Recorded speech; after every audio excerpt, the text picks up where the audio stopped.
આજનો એજન્ડાની શરૂઆત કરીએ। હારે કળિયુગ, જે રામના નામે પથ્થર પાણીમાં તરી જતા હતા, તે રામની શોભાયાત્રા દરમિયાન હવે પથ્થરો ફેંકાઈ રહ્યા છે। બળશાળી હોવા છતાં જેઓ ખુદ વિનમ્ર હતા, તેમની પણ શોભાયાત્રામાં હવે હિંસાની આગ જોવા મળી રહી છે। હે રામ, દિલ્હીથી લઈને કર્ણાટક, ગુજરાતથી લઈને મધ્યપ્રદેશ અને આંધ્રથી લઈને પશ્ચિમ બંગાળમાં કોણ ભડકાવી રહ્યું છે હિંસા?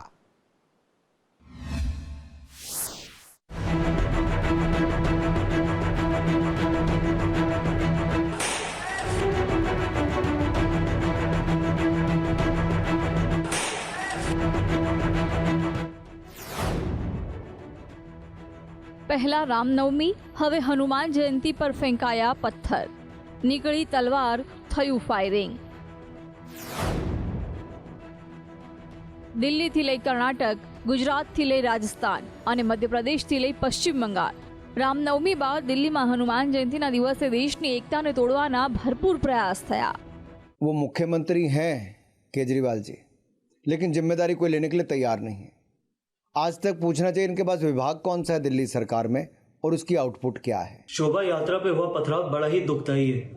ये दिल्ली की सोच और दिल्ली के कल्चर के खिलाफ है। ये घटनाएं जो हैं ये अचानक नहीं हुई हैं, साजिश के तहत हो रही हैं। दिल्लीना जहांगीरपुरी विस्तार में हनुमान जयंतीना दिवसे शोभायात्रा निकली हती।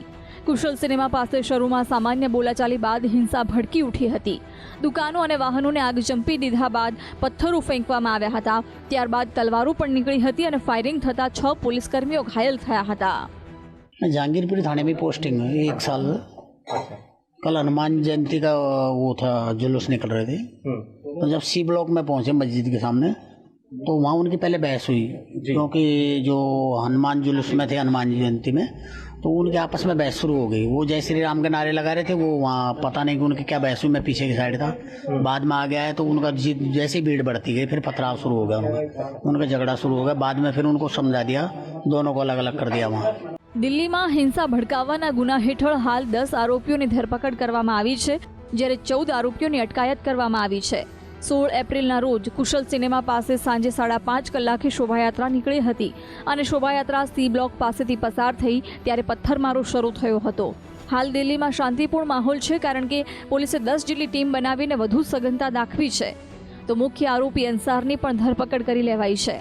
મહત્વનું છે કે અંસાર એ જ શખ્સ છે કે જે અગાઉ CAA અને NRCના વિરોધમાં મુખ્ય ભૂમિકા ભજવી ચૂક્યો છે। दिल्ली पुलिसे आरोपीओ विरुद्ध 11 થી વધુ कलम दाखल करी आ दिशा में कायदेसरनी कार्यवाही हाथ धरी है। सिचुएशन टोटल कंट्रोल में है।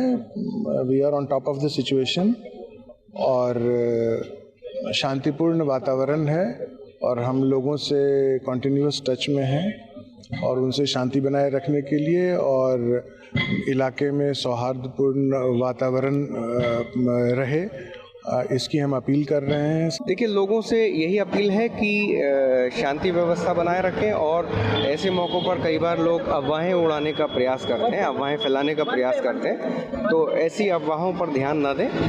तो 13 विरोध पक्षना नेताओए सांप्रदायिक घटनाओनी ताजेतरनी घटनाओं पर केन्द्રના વલણ અંગે એક સંયુક્ત નિવેદન બહાર પાડ્યું, જેમાં સોનિયા ગાંધી, મમતા બેનર્જી, હેમંત સોરેન, શરદ પવાર, M.K. સ્ટાલિન, તેજસ્વી યાદવ સહિત અનેક વિપક્ષી નેતાઓએ નાગરિકોને શાંતિ જાળવવા અને હિંસા આચરનારાઓને કડકમાં કડક સજા કરવા અપીલ કરી।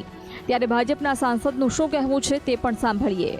इतना तो देखो ऐ मेरे भारतवासियों, भाइयों बहनों, हर धर्म के लोगों, एक तरफ यूक्रेन और रशिया की जंग लगी, दोनों मुल्कों में कितनी नफ़रत थी और यूक्रेन के प्रेसिडेंट ने कहा कि अगर जंग से कोई जान हमारी छुड़ा सकते हैं तो वो इंडिया के प्रधानमंत्री नरेंद्र भाई मोदी जी, और हमने कितना अच्छा रोल अदा किया। ये जो कोशिशें हो रही हैं उसको नाकाम करना है और यही इसी शेर को याद रखना है कि सारे जहां से अच्छा हिंदुस्तान हमारा।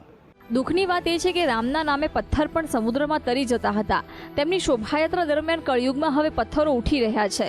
દુઃખની વાત એ છે કે જેઓ બળશાળી હોવા છતાં વિનમ્ર કેવી રીતે રહેવું તેનો બોધ સંસારને ભણાવી ગયા, તેમની જ શોભાયાત્રા દરમિયાન તલવારો ઉઠે છે।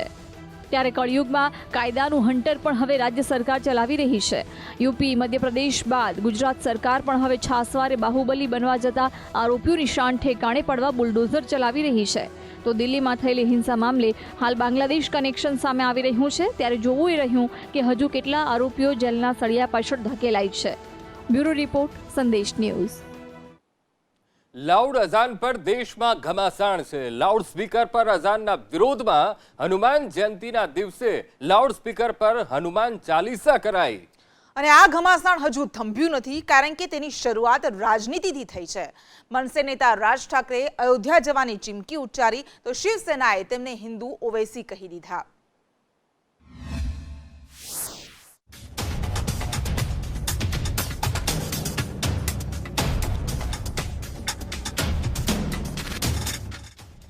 લાઉડસ્પીકર પર અઝાનને લઈને ઘમાસાણ મચ્યું છે અને તેની શરૂઆત થઈ મહારાષ્ટ્રથી રાજ ઠાકરે દ્વારા અને ત્યારબાદ વિવાદ દેશના અલગ અલગ રાજ્યોમાં ફેલાયો. હનુમાન જયંતિના દિવસે હનુમાન ચાલીસાના પાઠ લાઉડસ્પીકર પર કરાયા. આ વિવાદને લઈને ઠાકરે પરિવાર જ હવે આમને સામને આવી ગયો છે. એક તરફ શિવસેનાના નેતા આદિત્ય ઠાકરેએ કાકા રાજ ઠાકરેની નિશાની લેતા કહ્યું કે રંગ બદલવાથી હિન્દુત્વ નથી થતું, હું બહુ જલ્દી અયોધ્યા જઈશ. અને આ સાથે જ રાજ ઠાકરે પણ 3 મે સુધી લાઉડસ્પીકર પર અઝાન બંધ કરવાનું અલ્ટિમેટમ આપી દીધું અને જો તેમ નહીં થાય તો જૂનમાં અયોધ્યા જવાની વાત કહી દીધી. આ ચીમકીમાં તેમણે ભડકાऊ शब्दों पण કહ્યા. मुस्लिम समाजाला देखील या गोष्टी समजल्या पाहिजेत की आपण काही या देशापेक्षा तर धर्म यांचा मोठा नाही होऊ शकत. लोकांना या गोष्टीचा त्रास होतोय याची त्यांना कल्पना मला असं वाटतं येणं आवश्यक आहे. 5 जून या दिवशी मी माझ्या सर्व सहकाऱ्यांसह अयोध्येला जाणार आहे. जर समजा त्याच्यावरती दगडफेक होणार असेल तर आम्ही काही शांत बसणार नाही. आमचे हात काही बांधलेले नाहीयेत. दगड आम्हालाही हातात धरता येतो. રાજ ઠાકરેના લાઉડસ્પીકર પર હંગામાને લઈને શિવસેના નેતા સંજય રાઉતે રાજ ઠાકરેને ટોણો મારતા હિન્દુ ઓવૈસી કહી દીધા. એટલું જ નહીં, રાજ ઠાકરે ભાજપનું ભોંપું વગાડી રહ્યા હોવાની પણ વાત કરી. देखो, एक राजनीति या धार्मिक विद्वेष निर्माण करने की एक साजिश है. मुझे लगता था कि ओबीसी सिर्फ मुसलमानों में है और एमआईएम सिर्फ मुसलमानों में है, लेकिन एम का मतलब यहाँ कुछ और ही दिखता है. हिंदू समाज में भी कुछ ओबीसी निर्माण हुए हैं, एमआईएम निर्माण हुए हैं. આ વિવાદ પર મુસ્લિમ ધર્મગુરુ મૌલાના સલમાન હુસૈની નાદવીએ પણ ભડકાઉ ભાષણ આપ્યું. आज आप बताइए कि क्या हो रहा है, क्या वजह है कि दुश्मनी है अजान से. अजान नहीं होने देंगे, अजान नहीं होने देंगे. बात लाउड स्पीकर की जो कही जा रही है ये सिर्फ एक हीला है, ये सिर्फ एक हीला है, ये एक फ्रॉड है. मकसद सिर्फ ये है कि इनकी इबादत बंद करा दी जाए दर्जा बदर्जा. अभी अजान पर पाबंदी लगे, लोगों तक अजान की आवाज न पहुंचे. આમ લાઉડસ્પીકર પર અઝાન અને હનુમાન ચાલીસા પર શરૂ થયેલું ઘમાસાણ રાજકીય ગરમાવો પણ લાવ્યું છે, કારણ કે બંને પક્ષે રાજકીય રોટલા પણ શેકાઈ રહ્યા છે. વાર પલટવાર તેજ થઈ રહ્યા છે. બ્યુરો રિપોર્ટ, સંદેશ ન્યૂઝ. ચીની ડ્રેગન એટલે ચાલબાજી, ચીની ડ્રેગન એટલે દગાખોરી, ચીની ડ્રેગન એટલે વિસ્તારવાદી ભૂખ. ભારત 2 દુષ્ટ પાડોશી દેશોથી ત્રસ્ત છે. એક છે આતંકનો આકા પાકિસ્તાન અને બીજો સામ્રાજ્યવાદી ચીન. એક તરફ ભારત સાથે સંવાદ થકી વિવાદ ઉકેલવાનો ડોળ કરતું ચીન બીજી તરફ આપી રહ્યું છે પોતાના દુષ્ટ ઈરાદાઓને અંજામ. પહેલા પેંગોંગ પર પુલ બનાવ્યો, એલએસી નજીક 600 કરતા વધુ ગામ વિકસાવ્યા અને હવે મોબાઈલ ટાવર.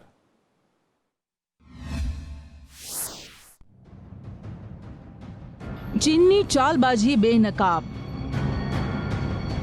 દુષ્ટ ડ્રેગનનું ષડયંત્ર. પહેલા બાંધ્યો પેંગોંગ પર પુલ અને હવે હોટ સ્પ્રિંગમાં મોબાઈલ ટાવર. આ કોઈ સામાન્ય તસવીરો નથી, પરંતુ એલએસી પર ચીનની દુષ્ટ મંશાઓના પુરાવા છે, જેણે પેંગોંગ પર પુલ બનાવ્યા બાદ હવે હોટ સ્પ્રિંગમાં મોબાઈલ ટાવર ઊભા કર્યા છે.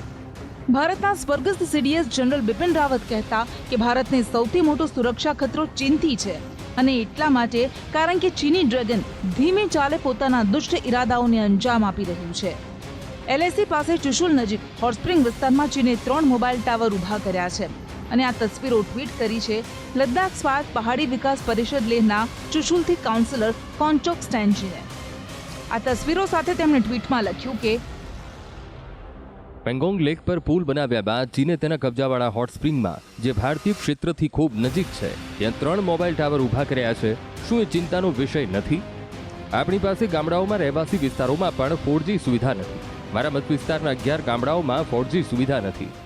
जिस तरीके से हम देख रहे हैं कि चाइना अपनी टेरिटरी में बहुत इंफ्रास्ट्रक्चर जो है उन्होंने उसमें तेज़ी दिखाया. पेंगोंग पर भी उन्होंने एक ब्रिज जो है उन्होंने लॉन्च किया रिसेंटली कंप्लीट करके. वो कम से कम 500 मीटर का एक जो स्पेन था वो उन्होंने कंप्लीट किया. तो उससे क्लियर पता चल रहा है कि चाइना का क्या इंटेंशन है. इसी तरह रिसेंटली हॉट स्प्रिंग साइट में उन्होंने 3 टावर दिखाया. तो वो कई चीज़ों के लिए ये यूज़ किया जा सकता है. या तो एक हमारे टेरिटरी को ऑब्जर्व करने के लिए किया जा सकता है, ड्रोन का इस्तेमाल किया जा सकता है, कम्युनिकेशन का हो सकता है. तो उस एंगल से देखा जाए तो चाइना अपने टेरिटरी हॉट स्प्रिंग से लेके चुम्मुर तक कंटिन्यूसली वो अपनी टेरिटरी में इंफ्रास्ट्रक्चर तैयार कर रहा है. मेरा सरकार से यही निवेदन है कि हम भी इक्वली उसका काउंटर अटैक करें इन टर्म्स ऑफ डेवलपमेंट. हाँ, बेशक कुछ चीज़ों का, कुछ रोड्स इंफ्रास्ट्रक्चर और ब्रिजेस में काफ़ी तेज़ी आई है, लेकिन और भी इंफ्रास्ट्रक्चर तैयार करना चाहिए, क्योंकि उसका इंटेंशन क्या है उसका मालूम नहीं है. लेकिन चाइना का हमेशा यही रहता है कि पहले सिविलियंस को वहाँ पे सेटल करने की कोशिश करता है, इसके बाद फिर आर्मी टेक ओवर करता है. આ ક્ષેત્ર LAC સાથે જોડાયેલો છે, જે ચીનની કોઈ પણ ચાલબાજી ગ્રામીણોની નજરમાં પકડાઈ જાય છે. આ વિસ્તારથી પેંગોંગ લેકની પેલે પારની ચીનની ગતિવિધિઓ ઝડપાઈ જાય છે. ચુશુલ પેંગોંગ લેકના દક્ષિણમાં સ્થિત છે. LAC ગામથી લગભગ 8 કિલોમીટર પૂર્વમાં સ્થિત છે. આ પહેલા ચીને LAC પાસે ભારતીય ક્ષેત્રની ખૂબ નજીક તિબેટ સ્વાયત્ત ક્ષેત્રમાં અરુણાચલ પ્રદેશ નજીક 624 ગામ વિકસાવ્યા છે. પેંગોંગ પર પુલ પણ ગલવાન ઘર્ષણ બાદ ભારતની નીતિના તોડના પરિણામે બનાવવામાં આવ્યો. ચીન સતત પૂર્વી લદ્દાખમાં વાસ્તવિક નિયંત્રણ રેખા પર પોતાનું કમ્યુનિકેશન નેટવર્ક મજબૂત કરી રહ્યું છે, જેથી આ વિસ્તારોમાં તે પોતાની સેના અને અન્ય જાસૂસી માટે વધુ મજબૂત સંચાર સુવિધા ઊભી કરી શકે. ચીન સાથે તણાવ દરમિયાન લઈને સૌથી લાંબા સમય સુધી બંને સેના વચ્ચે ઘર્ષણ રહ્યું. ગલવાન ઘર્ષણ બાદ ગત વર્ષમાં બંને દેશોએ તણાવ ઘટાડવા માટે 15 વખત સંવાદ કર્યો અને પેંગોંગના ઉત્તર અને દક્ષિણ અને ગોગરા વિસ્તારમાંથી સૈન્યને પાછળ હટાવવાની પ્રક્રિયા પૂર્ણ થઈ. પણ ચીન સતત એવા નિર્માણ કાર્ય કરી રહ્યું છે જે ભારત માટે ખતરારૂપ છે. ભારત પહેલેથી જ કહેતું આવ્યું છે કે પાડોશી દ્વારા બનાવાયેલો પુલ 1962થી અવૈધ કબજાવાળા ક્ષેત્રોમાં સ્થિત છે. ભારતે બેઇજિંગને સંપ્રભુતા અને ક્ષેત્રીય અખંડિતતાનું સન્માન કરવાનું આહવાન કર્યું હતું. તો તાજેતરમાં જ કેન્દ્રીય રક્ષામંત્રી રાજનાથસિંહે ચીનને કડક સંદેશ આપતા કહ્યું કે જો ભારતને કોઈ નુકસાન થશે તો કોઈને બક્ષવામાં નહીં આવે. પીઠ પર ખંજર ભોંકવાની ચીનની નીતિ રહી છે. સામ્રાજ્યવાદી નીતિ થકી પોતાનું પ્રભુત્વ વધારવા પ્રયત્નશીલ ચીન, જે તિબેટ બાદ હોંગકોંગ, તાઇવાન, દક્ષિણ ચીન સમુદ્રમાં પોતાની દખલગીરી સતત વધારી રહ્યું છે અને ભારત પર પણ દુષ્ટ ડોળો રાખી રહ્યું છે. પણ ભારત તેની શૈતાનિયતથી અવગત છે અને તૈયાર છે પોતાની અખંડિતતા અને સાર્વભૌમત્વની રક્ષા માટે. બ્યુરો રિપોર્ટ, સંદેશ ન્યૂઝ. રોટી, કપડા, મકાન, માણસને જીવન ટકાવી રાખવા માટે બસ આટલું જ જોઈએ. પરંતુ સ્વસ્થ જીવન જીવવા માટે મૂળભૂત જરૂરિયાત છે સારી સ્વાસ્થ્ય સેવા. આપણા દેશમાં ડોક્ટર્સની ઓછી સંખ્યા, હોસ્પિટલ્સનો અભાવ અને મોંઘી આરોગ્ય સેવાઓએ ગરીબ વર્ગને એક મૂળભૂત અધિકારથી વંચિત રાખ્યો છે.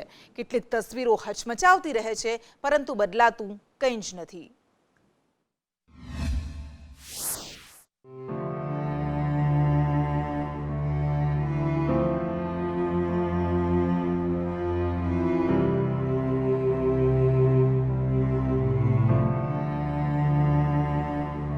કોરોના કાળમાં તો આપણે દરરોજ અત્યંત વિચલિત કરી દેનારા દ્રશ્યો જોયા હતા.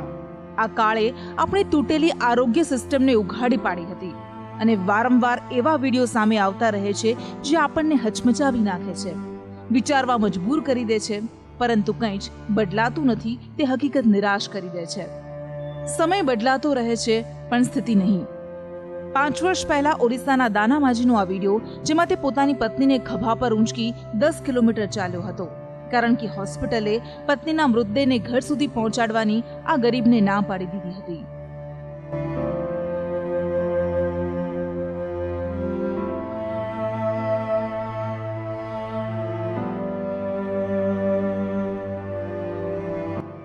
કે પછી ગત મહિને આવેલો હચમચાવી દેતો આ વિડીયો હોય, જેમાં છત્તીસગઢનો એક પિતા પોતાની પુત્રીના મૃતદેહને લઈને ચાલ્યો.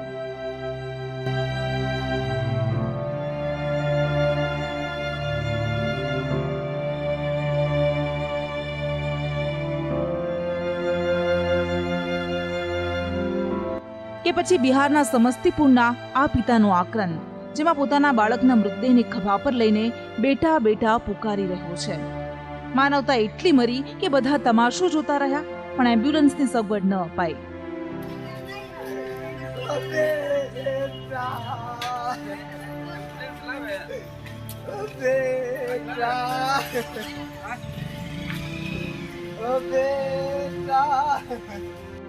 કહેવાય છે કે દુનિયામાં સૌથી મોટો બોજ બાળકના મૃતદેહનો હોય છે. આવા તો અનેક દ્રશ્યો છે. આ છે આપણા દેશની વરવી વાસ્તવિકતા. આપણે વિશ્વગુરુ તો બનવું છે, પણ આપણા પાસે નથી પૂરતા ડોક્ટર્સ, નથી હોસ્પિટલ્સ, નથી એમ્બ્યુલન્સ. શહેરની ચકાચોંધ જોઈને આપણને સબ સલામત લાગે, પણ સત્ય ખૂબ વરવું અને ડરાવનારું છે. 1 અબજથી વધુની વસ્તી, પણ તેની સામે માત્ર 12,89,000 એલોપેથિક ડોક્ટર્સ, 5,65,000 આયુષ ડોક્ટર્સ. વિશ્વ સ્વાસ્થ્ય સંગઠનના ધોરણ પ્રમાણે દર 1000 લોકોએ એક ડોક્ટર હોવો જોઈએ, પરંતુ અહીં તે 11 ગણા ઓછા છે. અને બિહાર જેવા રાજ્યોમાં તો તસવીર વધુ ધૂંધળી છે, જ્યાં 28,391 લોકોની વસ્તીએ એક એલોપેથિક ડોક્ટર છે. યુપી, ઝારખંડ, મધ્યપ્રદેશ, છત્તીસગઢ, આસામ, ઓડિશા જેવા રાજ્યોમાં પણ સ્થિતિ બદતર છે, અને પરિણામે નકલી ડોક્ટર્સ લોકોના જીવન સાથે ચેડા કરે છે. ગ્રામીણ વિસ્તારોમાં તો હાલત વધુ ખરાબ છે. આધાર જાહેર કરનારી સંસ્થા UIDAI મુજબ દેશમાં 14 ડિસેમ્બર 2021 સુધી 1,04,00,000 હેલ્થકેર વર્કર્સ રજિસ્ટર્ડ હતા, જેમાં ડોક્ટર્સ, નર્સિંગ સ્ટાફ અને પેરામેડિકલ સ્ટાફ સામેલ છે. નીતિ આયોગના સદસ્ય ડોક્ટર VK પોલે 2019માં જાહેર કરેલા આંકડા પ્રમાણે કેન્દ્ર સરકારે GDPના 2.5% હેલ્થ પર ખર્ચ કરવો જોઈએ, જે યુરોપીય દેશોમાં તો 7 થી 8% છે, પરંતુ ભારતમાં 1.5% જ થાય છે. 2020-21માં સરકારે આરોગ્ય પર 1.8% ખર્ચ કર્યો, જે હજુ પણ ઘણો ઓછો છે. હેલ્થકેર એક્સેસ એન્ડ ક્વોલિટી ઇન્ડેક્સમાં 195 દેશોમાં ભારતનો ક્રમ 2018માં 145 હતો, જે ચીન, બાંગ્લાદેશ, ભૂટાન અને શ્રીલંકા કરતાં પણ વધુ ખરાબ હતો. આ બધા જ માત્ર આંકડાઓ નથી, હકીકત છે, અને એનું પરિણામ છે આવા વિડીયો, જેમાં ક્યાંક પતિ પત્નીને, પિતા સંતાનોને, તો ક્યાંક સંતાન મા બાપના મૃતદેહોને ઊંચકીને રસ્તા પર જતા દેખાય છે, અને બેશરમ સિસ્ટમ તમાશો જોતી રહે છે. બ્યુરો રિપોર્ટ, સંદેશ ન્યૂઝ.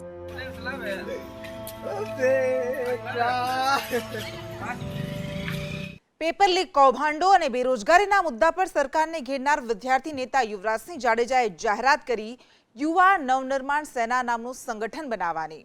શરતી જામીન મંજૂર થયા બાદ, જેલમાંથી છૂટ્યા બાદ આ બિન રાજકીય સંગઠન થકી યુવાનો માટે લડાઈ લડવાનું યુવરાજસિંહ ચાલુ રાખશે.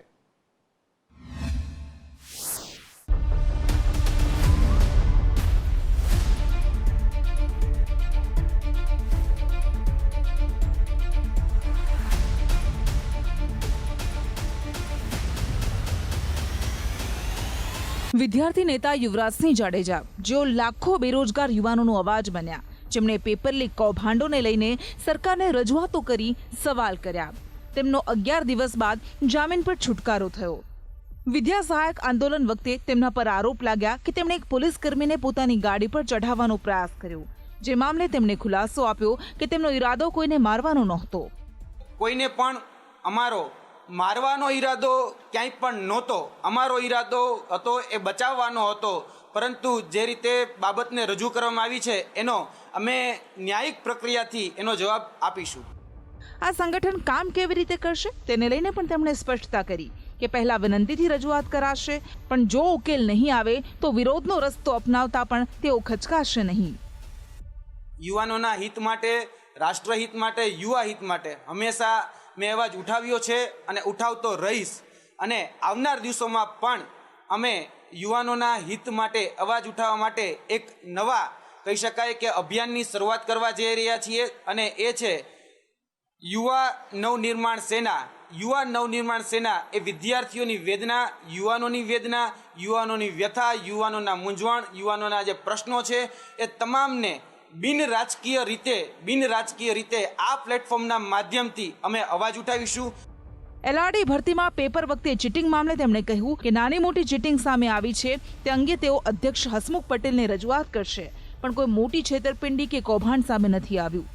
સંગઠન બિનરાજકીય હોવાનો દાવો તો કરાયો છે, પણ પોતે એક રાજકીય પાર્ટી આમ આદમી પાર્ટી સાથે જોડાયેલા છે, તો નવું સંગઠન રચી આપ સાથે છેડો ફાટશો?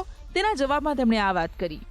કાલ સવારે એવું બને છે કે કદાચ કોઈ રાજકીય બીજી પાર્ટી છે એ સત્તામાં આવે છે તો પણ અમારે જે યુવાનોના જે પ્રશ્નો છે એ હંમેશા અમે ઉજાગર કરતા રહેવાના છીએ. કોઈ પણ પાર્ટી છોડવાનો અત્યારે કોઈ પ્રશ્ન જ નથી. ફક્ત ને ફક્ત જે પ્રશ્ન છે યુવાનોનો પ્રશ્ન છે, યુવાનોના હિત માટે હું લડ્યો છું, લડતો રહેવાનો છું.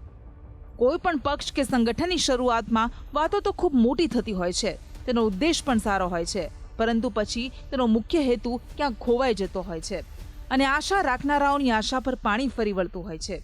હવે આ સંગઠનની જાહેરાત તો યુવાનોના કલ્યાણ માટે કરાય છે. વાસ્તવમાં તે કેટલું કામ કરી શકશે? યુવાનોને વાચા આપી શકશે કે કેમ? કે પછી પ્રારંભે શુરા જેવી તેની સ્થિતિ બનશે? તેના પર આ સંગઠનનું અસ્તિત્વ અને ભવિષ્ય નિર્ભર રહેશે. બ્યુરો રિપોર્ટ, સંદેશ ન્યૂઝ.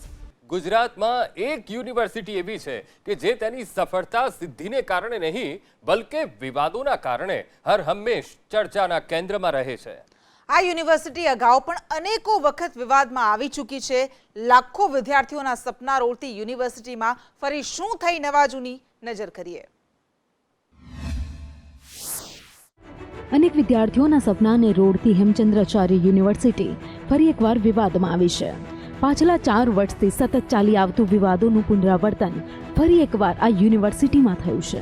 વાસ્તવમાં વાત એમ છે કે વર્ષ 2021માં બીએસસી સેમિસ્ટર 2ની લેવામાં આવેલી પરીક્ષામાં ગેરરીતિ સામે આવી છે. 2021માં લેવાયેલી પરીક્ષામાં 229 વિદ્યાર્થીઓ એક જ સરખા જવાબ આપ્યા છે, જેના કારણે માસ કોપી કેસ નોંધીને યુનિવર્સિટીમાં પરિણામ સ્થગિત કરાયા છે. વર્ગખંડના સીસીટીવી 7 દિવસમાં જ જમા કરવાની સૂચના પણ અપાઈ છે. સમગ્ર મામલે સુપરવાઇઝરોને નોટિસ ઇસ્યુ કરવામાં આવશે અને તપાસ પૂર્ણ થયા બાદ સજા અંગે નિર્ણય લેવામાં આવશે. હેમચંદ્રાચાર્ય ઉત્તર ગુજરાત યુનિવર્સિટીની પરીક્ષા શુદ્ધિકરણ સમિતિની એક માસ કોપી કેસની બાબત ધ્યાને આવેલી. ગઈકાલે અમારી આ પરીક્ષા શુદ્ધિકરણ સમિતિની બેઠક મળી હતી. આ બાબત ધ્યાને આવતા આ સેન્ટરના સીસીટીવી ફૂટેજ, બ્લોક સુપરવાઇઝરના નિવેદન, ઓબ્ઝર્વરના નિવેદન આ બધા મંગાયા છે ને એ 7 જ દિવસમાં યુનિવર્સિટીમાં જમા કરાવવાનું જણાવવામાં આવ્યું છે. જે 7 દિવસમાં જમા થયા બાદ આગળની કાર્યવાહી કરવામાં આવશે. તો આ તરફ પાટણના ધારાસભ્ય કિરીટ પટેલે માસ કોપી કેસ મામલે પ્રહાર કરતા કહ્યું, 229 વિદ્યાર્થીઓએ જે રીતે એક સમાન જવાબ આપ્યો છે તેવું ભૂતકાળમાં ક્યારે બન્યું નથી. આ એક પૂર્વ આયોજિત કાવતરું છે. અનેક વિદ્યાર્થીઓના સપના આવી હરકતોને કારણે રોળાયા છે. આખી કોલેજના 239 વિદ્યાર્થીઓ એક જ જેવું પરીક્ષા માટે પેપર લખ્યું હોય, આવું કોઈ દિવસ શક્ય બનતું નથી. આ એક પ્રકારનું સુઆયોજિત કાવતરું છે.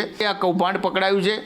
આ લાખો ઉત્તર ગુજરાતના લાખો વિદ્યાર્થીઓની સાથે છેતરપિંડી છે. જે વિદ્યાર્થીઓ રાત દિવસ મહેનત કરતા હોય, એમને એમ હોય કે અમે રાત દિવસ મહેનત કરી અને પરીક્ષાની અંદર પાસ થઈશું, ગોલ્ડ મેડલ લાવીશું અને સરકારી નોકરી મેળવીશું. આ લાખો કરોડો વિદ્યાર્થીઓના ભાવિ સાથે ચેડો કરી રહ્યા છે. એવું નથી કે હેમચંદ્રાચાર્ય યુનિવર્સિટી પહેલીવાર વિવાદમાં આવી હોય. આ અગાઉ પણ પરીક્ષાઓમાં અને ભરતીઓમાં ગેરરીતિ થઈ હોવાના અહેવાલ સામે આવ્યા હતા. વર્ષ 2019 તલાટીની પરીક્ષામાં એક સેનેટ સભ્ય કોપી કરાવતા હોવાનો ફોટો વાયરલ થયો હતો. વર્ષ 2018માં એમબીબીએસ અભ્યાસક્રમમાં રીએસેસમેન્ટમાં પણ 3 વિદ્યાર્થીઓને પાસ કરાવવા માટે ઉત્તરવહીઓ બદલીને કૌભાંડ આચરવામાં આવ્યું હતું. જુલાઈ 2019ની પરીક્ષામાં નાપાસ એમએસસીના 3 વિદ્યાર્થીઓને ખોટી રીતે પાસ કરાયા હતા. એમએસસીની પરીક્ષાની 200 ઉત્તરવહીના સ્ટીકરો ઉખાડેલી હાલતમાં ધ્યાને આવ્યું હતું. તો નવેમ્બર 2019માં ક્લાર્ક, રજિસ્ટ્રાર અને ટાઈપિસ્ટની જગ્યાની ભરતીની પરીક્ષામાં ગેરરીતિ થયા બાદ પરીક્ષા રદ કરવી પડી હતી. હવે 229 વિદ્યાર્થીઓએ પરીક્ષામાં એક સરખા જવાબ લખતા યુનિવર્સિટી વિવાદમાં આવી છે. હાલ તો માસ કોપી કેસ મામલે 7 દિવસમાં સીસીટીવી ફૂટેજ સહિતના રિપોર્ટ જમા કરાવવા ફરમાન જાહેર કરવામાં આવ્યું છે. ત્યારે જોવું એ રહ્યું કે માસ કોપી કેસમાં હજુ કેટલા નવા ઘટસ્ફોટ સામે આવે છે. સંવાદદાતા ભરત પ્રજાપતિ સાથે બ્યુરો રિપોર્ટ, સંદેશ ન્યૂઝ, પાટણ.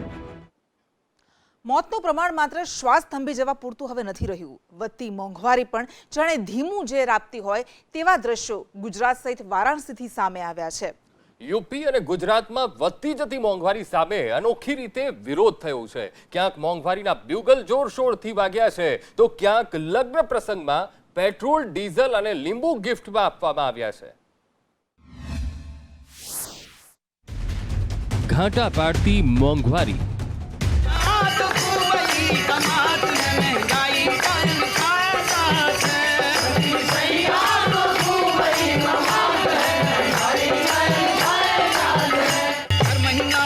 पेट्रोल डीजल का उछला है रोल शक्करबाई के का बोल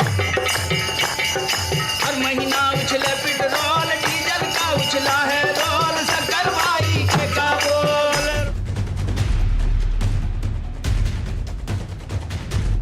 લગ્નમાં પેટ્રોલ ડીઝલની ભેટ. હવે નજર કરું આ બે તસવીર પર. એક સમય હતો જ્યારે લગ્ન પ્રસંગમાં દાગીના વર વધુને પસંદ વસ્તુઓ આ બધું ગિફ્ટમાં આપવામાં આવતું હતું. જો કે હવે લીંબુ, તેલના ડબ્બા, ઈંધણ આ ભેટ સ્વરૂપે આપવામાં આવી રહ્યા છે. તો બીજી તરફ લાઉડ સ્પીકરને લઈને આજકાલ દેશમાં વિવાદ છંછેડાયો છે. ત્યારે વારાણસીમાં સમાજવાદી પાર્ટીના નેતાએ પોતાના ઘર ઉપર જ લાઉડ સ્પીકર લગાવી દીધું છે અને મોંઘવારી કઈ દિશામાં વધી છે તેના ગીતો તેઓ વગાડી જનતાને જાગૃત કરી રહ્યા છે. અમે બસ લીંબુનો હાર આપ્યો છે કેમ કે અત્યારે લીંબુનો ભાવ વધારે છે તો અત્યારે નાના માણસો છે એ ખરીદી પણ ન શકે એટલા માટે આ મોંઘવારીને લઈને અમે લીંબુનો હાર અને લીંબુની વીંટી આપી છે. તેલના ભાવ પણ વધારે છે તો અમે તેલનો ડબ્બો આપ્યો છે. સારું છે કે આટલી વસ્તુ તો હવે ઓછી, લીંબુની કમસે કમ આજની વ્યવસ્થા થઈ ગઈ લીંબુ શરબત માટે. મોંઘવારીની ભેટમાં તો કંઈ કહેવા જેવું જ નથી. શબ્દો મોંઘવારીનો એટલો બધો ભાર લાગે છે કે હું ઊભો છું તો મને પડી જવાનું મન થાય છે. તો આ તરફ વારાણસીમાં સમાજવાદી પાर्टी नेताए કહ્યું કે लेकिन जब तक हम जैसे समाजवादी हैं हम लोग इन्हें हमेशा ही मुख्य मुद्दे पर घेरने का प्रयास करेंगे. उसी में अपने छत पर ये लाउड स्पीकर लगा के वो महंगाई वाला गीत लगा के अपने क्षेत्र के लोगों को सुनाने का प्रयास किया है.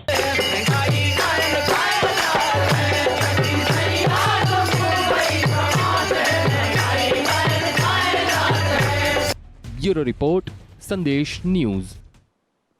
દેશમાં ઋતુચક્ર બે દિશામાં ફંટાયું છે. એક તરફ દેશમાં અગનજ્વાળાથી હાહાકાર જેવી સ્થિતિ છે તો બીજી તરફ દેશના કેટલા વિસ્તારોમાં વરસાદ થવાની સંભાવના હવામાન વિભાગે વ્યક્ત કરી છે. ગુજરાત સહિત દેશના વિવિધ શહેરોમાં ગરમીનો પ્રકોપ કઈ દિશામાં છે, કયા શહેરોમાં વરસાદની સંભાવના છે, નજર કરીએ આ રિપોર્ટ પર.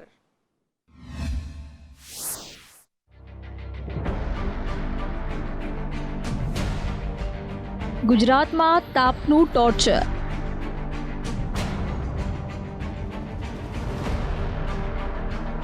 રાજસ્થાનમાં રેડ એલર્ટ.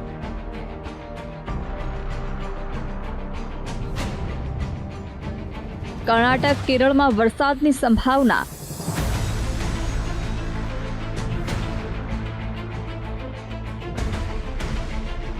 આસામમાં વરસાદે મચાવ્યું કહેર.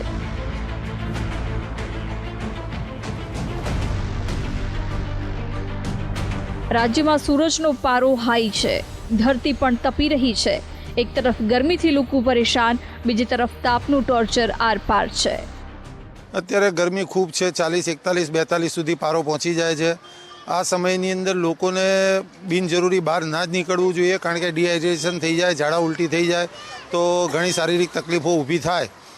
અત્યારે તો બહુ જ ગરમી પડે છે. આ 2 વર્ષ કોરોનામાં ટ્રાફિકના લીધે ગરમી ઓછી હતી પણ આ વર્ષે તો પુષ્કળ ગરમી પડે છે.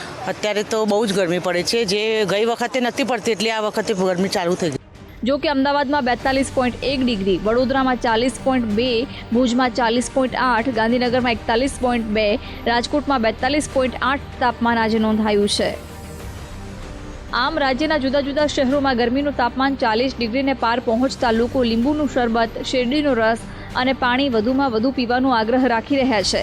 ત્યારે અમદાવાદના વિદ્યાર્થીઓનું કહેવું છે કે गर्मी की वजह से हमें ड्रिंक्स, कोल्ड ड्रिंक्स, गन्ने का जूस वगैरह पीना पड़ता है जिससे हम हाइड्रेट रहे. नींबू शरबत, ग्लूकोज और पानी की 2-2 बोतल्स हम साथ में रखते हैं और बर्फ़ का यूज़ करते हैं. कॉलेज के काम से बाहर आना पड़ता है, एग्ज़ाम्स चल रहे हैं, उसके साथ साथ अटेंडेंस भी कंपलसरी हो जाती है, फिर उसके लिए हम लोग को बाहर निकलना पड़ता है। हम ऐसे गन्ने के जूस पीते हैं, नींबू पानी एंड फिर पानी की बोतल साथ में लेकर ट्रैवल करते हैं। હવે વાત ભારતની કરીએ તો દિલ્હીમાં લઘુત્તમ તાપમાન 21 જ્યારે મહત્તમ તાપમાન 41 ડિગ્રી નોંધાયું છે, તો બીજી તરફ ભોપાલ, લખનઉમાં 42 ડિગ્રી અને પટનામાં 43 ડિગ્રી તાપમાન નોંધાતા દેશવાસીઓ ગરમી સામે રીતસરના શેકાઈ રહ્યા છે। ભારતના અનેક રાજ્યોમાં એક તરફ ધગધગતી ગરમી છે તો બીજી તરફ દિલ્હી, એનસીઆર, કર્ણાટક અને કેરળમાં હળવા વરસાદની સંભાવના હવામાન વિભાગે વ્યક્ત કરી છે। હવે વાત આસામની કરીએ તો આસામમાં પાછલા 2 દિવસથી પડી રહેલા ભારે વરસાદને કારણે 14 લોકોના મોત થયા છે, જ્યારે 1200 જેટલા ઘર તબાહ થઈ જતા જનજીવન અસ્તવ્યસ્ત બન્યું છે। હાલ દેશનું ઋતુચક્ર બેવડી દિશામાં જઈ રહ્યું છે, જેની અસર વાતાવરણ ઉપર પણ જોવા મળી રહી છે, ત્યારે વહીવટી તંત્રએ પણ હવામાન વિભાગની આગાહીને પગલે સાવધાની દાખવી છે। બ્યુરો રિપોર્ટ, સંદેશ ન્યૂઝ।